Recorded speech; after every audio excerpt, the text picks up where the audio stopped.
At the age of 11, I saw a film about Antarctica. This film inspired me to become the first person in history to have walked to the North and South Poles.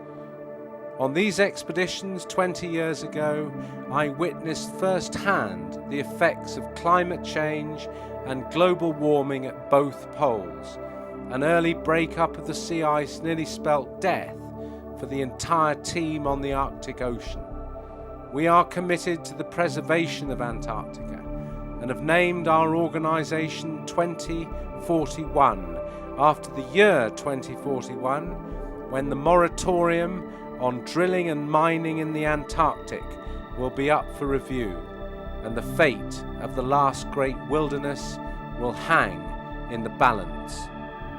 We realise that the promotion of renewable energy worldwide is the only way to preserve Antarctica. The only reason that people would exploit Antarctica is for its resources. And if we are using clean, renewable energy in the real world, there will be no reason to go and destroy Antarctica. In cooperation with the Russian Antarctic Division, our first action over 7 years was to remove 1,500 tons of garbage and rubbish from Bellingshausen Station on King George Island, Antarctica. Over the last 6 years, our Inspire Antarctic expedition teams have helped design and build the world's first renewable energy education station in Antarctica, the E-Base. These annual expeditions inspire students and business executives to focus on leadership, teamwork, and sustainable initiatives. In 2008, we at 2041 made Antarctic history by living at the E-Base for 2 weeks solely using renewable energy, communicating our message to a global audience. If it can be done in Antarctica, it can be done anywhere. I have dedicated my life to inspiring young people and industry leaders through action, not words, engaging them in a real dialogue on environmental issues and challenging them to be champions for positive change.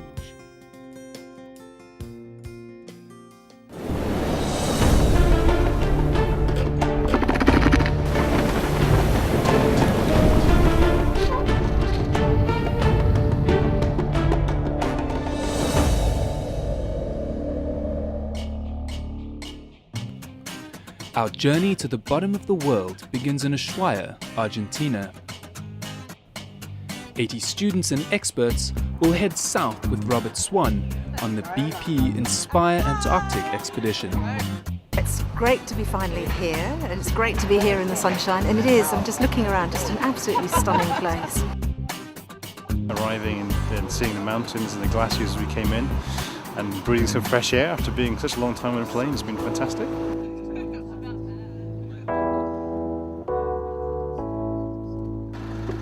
Ushuaia is pretty impressive, really.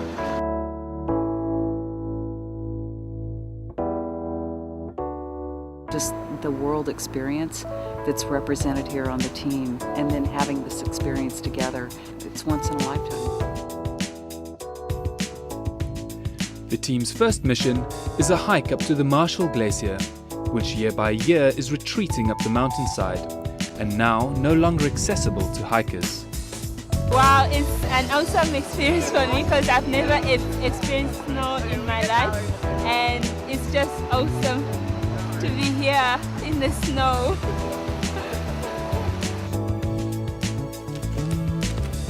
We just walked up a very, very, very steep hill to get to the bottom of the glacier here in Argentina. In the snow, it's very beautiful here.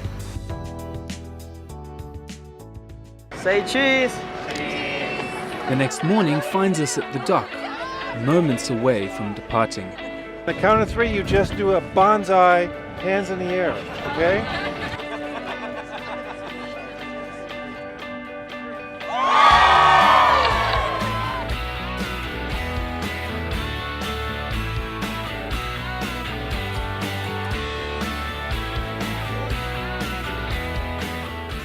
the expedition, onto the ship, really excited.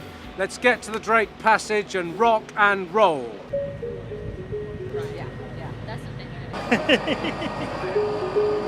With the gangway stowed and the final rope thrown, the real adventure begins.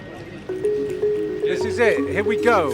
Excellent team of young, very enthusiastic people. I'm really looking forward to this trip. It's going to be just fantastic. We're gonna see you, penguins. We're gonna rock your socks if you wear them. Antarctica, here we come. Saying goodbye to Ushuaia right now and ready to start this voyage. From now on, civilization, that's it. That's the end of the world as we built. And that's where we're going. A quick weather update from Jumper. Well, we've got northeasterlies and it might be rough. And we're on our way. This is a drill. This is a drill. Report to your lifeboat stations. Report to your lifeboat stations.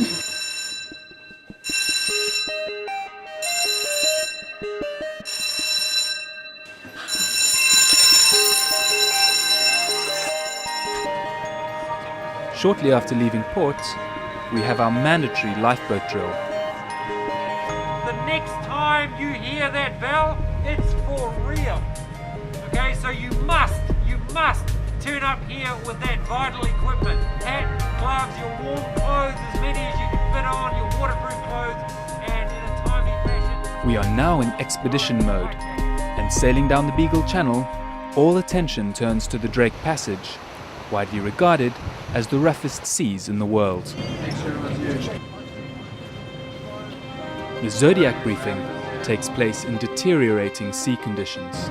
Well, they were designed by Jacques Cousteau, very seaworthy vessels, pretty much the only tool, the only boat that operates down here. Just give yourself a once over, just check you have everything, check your life jackets are done up and they're the right way around, and you've got all the clothing you need, because once you're out, you're out. As soon as it hits salt water, that's seawater, into a bottle, everybody got that.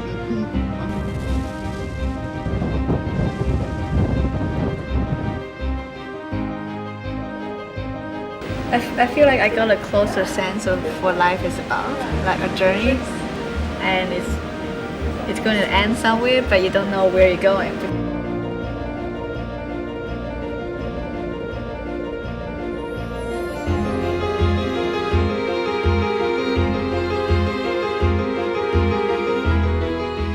With winds gusting to 50 knots and 40-foot swells, the Drake lives up to her reputation.